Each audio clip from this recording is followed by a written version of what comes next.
কিছু করে রান্না করেছি মাছ ফ্রাই। আর এই মাছ ফ্রাই আমার ছেলের খুব পছন্দ, আর এই কারণে আমি অন্য কিছু আর করলাম না, যাতে ঝামেলা কম হয়, তাই মাছ ফ্রাই করলাম। এই মাছ ফ্রাইয়ের সঙ্গে করেছি হলো করলা ভাজি, তার সঙ্গে করছি ঢ্যাঁড়স ভাজি। কারণ ঢ্যাঁড়স ভাজি এই কারণে করছি, কারণ ছেলের ঢ্যাঁড়স ভাজি থাকলে আর মাছ ফ্রাই থাকলে আর ডাল থাকলে আর কিচ্ছু লাগে না।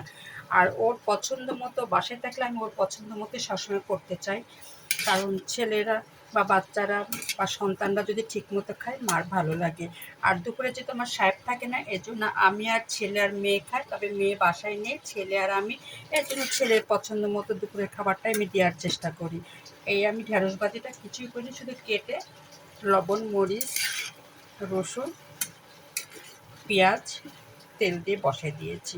এটা হলো আমার ভাজি হবে, শুকনো শুকনো করে, একটু সময় নেবে ভাজি করতে। তার সঙ্গে আমি একটু ফ্রাই করছি, ফ্রাইটা সুন্দর করে মাছটা ধুয়ে হলুদ, লবণ, মরিচ দিয়ে মাখাই, আমি শুধু তেলে ভেজেছি। আর এই তেলে ভাজা ফ্রাইটা আমার ছেলের খুব পছন্দ, আর এর সঙ্গে থাকবে ডাউল। এই ফ্রাই থাকলে ওর আর কিছু লাগে না। আর যেই মাছে আমি রান্না করি না কেন, সেই মাছে আমার ফ্রাই করতে হয়, কারণ ও ভাজা মাছ ছাড়া খেতে চায় না। আমি যদি ঝোলও রান্না করি তারপরও মাছটা ভাজি শুধু ওর জন্য, কারণ আমি কিন্তু বাবা অত ফ্রাই মাছ পছন্দ করি না, কারণ আমরা উত্তরবঙ্গে কষানো মাছই বেশি পছন্দ করি। কিন্তু এখনকার বাচ্চারা ঢাকা শহরে থেকে এমন একটা অবস্থা হয়েছে, তারা ফ্রাই মাছ ছাড়া কিছুই বোঝে না। মাছ যদি মাখায় রান্না করি তাদের পছন্দ হয় না। আর এই কারণে আমি সবসময় আমার ছেলের জন্য মাছ ফ্রাই করি। আমার মেয়ে নিয়ে কোনো সমস্যা নেই, মেয়ে যা দিবেন তাই খাবে, আমার সাহেব যা দিবেন তাই খাবে, কিন্তু ঝামেলা আমার ছেলে।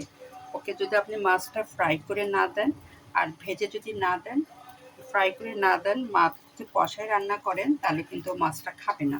আর এই কারণে আমি কি করি, ওর জন্য অন্ততপক্ষে মাছটা আমি ফ্রাই করি, যাতে ও শান্তিতে খায়, আমার যেন ভালো লাগে, কারণ বাচ্চারা না খেলে কিন্তু মায়ের ভালো লাগে না। আর এই ঢ্যাঁড়স ভাজি দেখছে সন্তানের জন্য রান্না করা হচ্ছে, কারণ এই ঢ্যাঁড়স ভাজিটা ওর খুব পছন্দ। কারণ ও ঢ্যাঁড়স ভাজি হলে, ডাউল হলে আর ফ্রাই হলে আর কিছু লাগবে না। আর এই করলা ভাজি আমার আর সাহেবের জন্য, যেহেতু মেয়ে নেই, আমরা দুজনে করলা ভাজি খাবো। আমার আবার করলা ভাজিটা পছন্দ, আমার সাহেবেরও পছন্দ, কিন্তু মেয়ের ছেলের পছন্দ না। আর এই কারণে আমার দুটো ভাজি করতে হলো, আমার ঢ্যাঁড়স ভাজিও করতে হলো, করলা ভাজিও করতে হলো।